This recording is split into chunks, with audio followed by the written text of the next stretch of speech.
It's been a terrible year. Your share price, though, is up 13% since the start of it, and that would indicate that we have a lot of investor optimism looking into 2021. Are you that optimistic? I really am. Things are going surprisingly well, considering the background of the carnage that you were referring to earlier. And when we went into the pandemic, we didn't quite know what to expect. So we had those various scenarios, of course, from doom and gloom to a quick recovery. And I have to say that the doom and gloom is off the table, and we are recovering pretty nicely, especially domestic. International continues to be a challenge, given all the quarantines and, as you know, the effect of the UK virus and so forth. But domestically, we are holding up rather strong. So looking at what's going on in the aviation industry itself, when do you expect capacity, the number of flights to actually return to pre-pandemic levels? I'm not just talking about you, I'm talking about the whole of the Indian aviation space.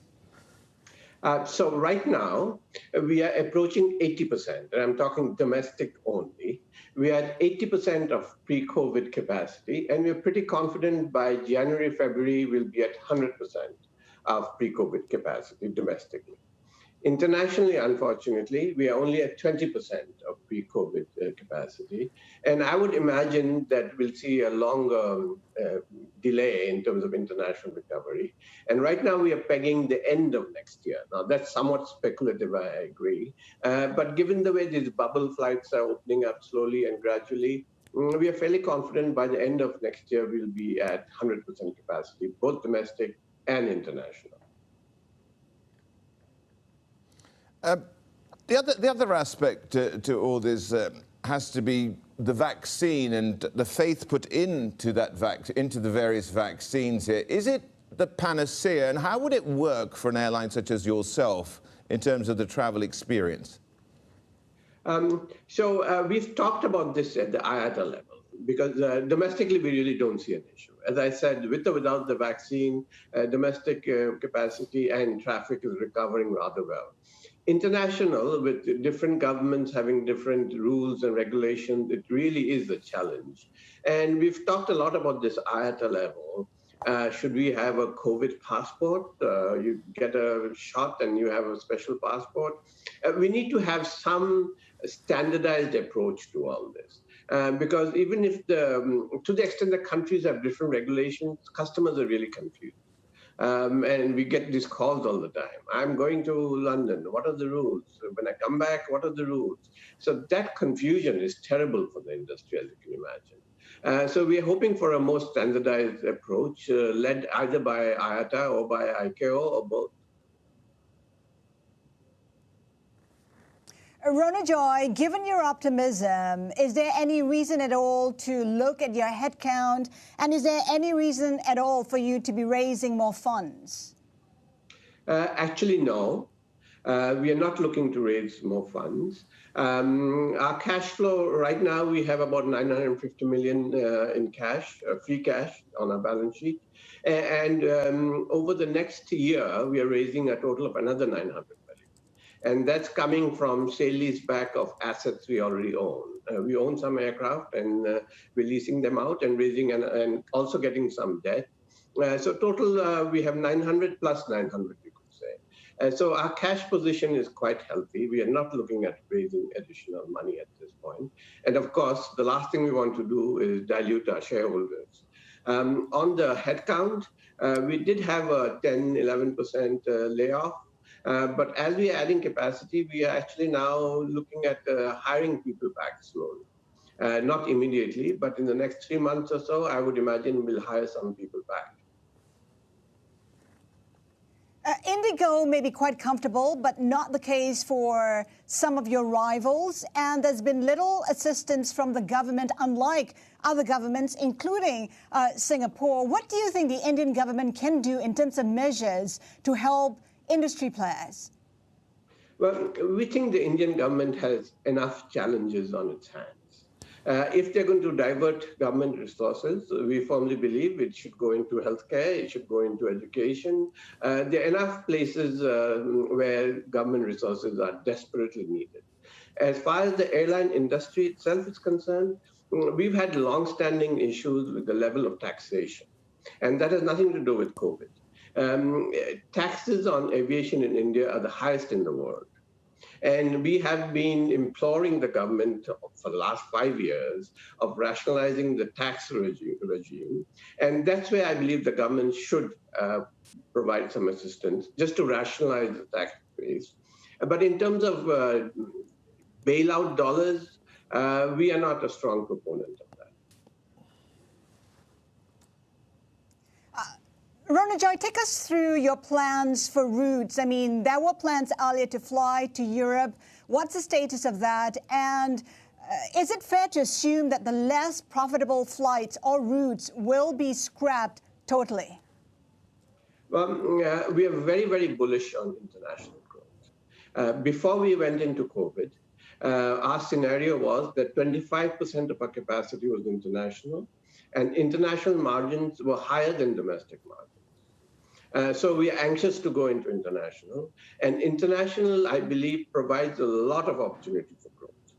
India does not carry its own international traffic. India's international traffic is carried largely by foreign carriers. So we see a lot of room for growth there, particularly since our hubs are very well positioned, Delhi, Mumbai, Chennai, Kolkata. If you say, where can we fly within a 6-hour range? We can go all the way from Beijing to Moscow to Barcelona to Nairobi to Manila. So that's a huge circle of geography we can cover with a single-aisle narrow-body airplane, which are, of course, very, very efficient. So we're anxious to get back into the international game in a big way, and we have lots of plans for rapid growth. Well, Ronojoy, that brings me to the point. If you have plans to go to Europe, do you have a fleet which is fit for purpose? Are you looking at wide body? Are you looking at more of these A321 XLRs here as well, which ultimately may do the job, but will they do it well enough? Yes. So the big dividing line in aviation is the 6-hour flights versus longer than 6-hour flights. And the reason there's a red line at about 6.5 hours is the body reacts one way or the other beyond that point. So below 6 hours, people are like, hey, leave me alone, give me my cup of coffee, and get me there quickly and efficiently. Above, say, 7-8 hours, people are like, well, I need a break, I need some entertainment, I need a blanket. The demands go up. So we are not looking at 7-8 hour flights. We are looking at single aisle, which is very efficient, in the 6-7 hour range, which is the circle I just described to you. And again, given our geography and its 4 corners, if you will, it's a pretty wide circle in which there is very little Indian participation and lots of growth. That's a good geography to be going after because, you look at China, you look at Bangladesh, you look at Southeast Asia, you look at the CIS countries. These are all high growth markets. And especially during the lockdown, we've got a lot of charters there. Sorry. Ronojoy, yeah, but it probably doesn't take into account a lot of Europe. But I want to move away from routes to the industry itself in India, back to that, and look at this possible sale of Air India. Now, we had an aviation commentator on saying that if you wanted to take over Air India now, you'd need your head examined. Would you agree with that? I can't speak for everyone. I can only speak to that point from our perspective. It might make a lot of sense for other people. It might make a lot of sense for the Tatas, for example. But for IndiGo specifically, given our potential for growth, the fleet that we have, the employee culture that we have, the processes that we believe firmly in, for us, it does not make sense. But that is not to rule out that for some other new player, it might make perfect sense.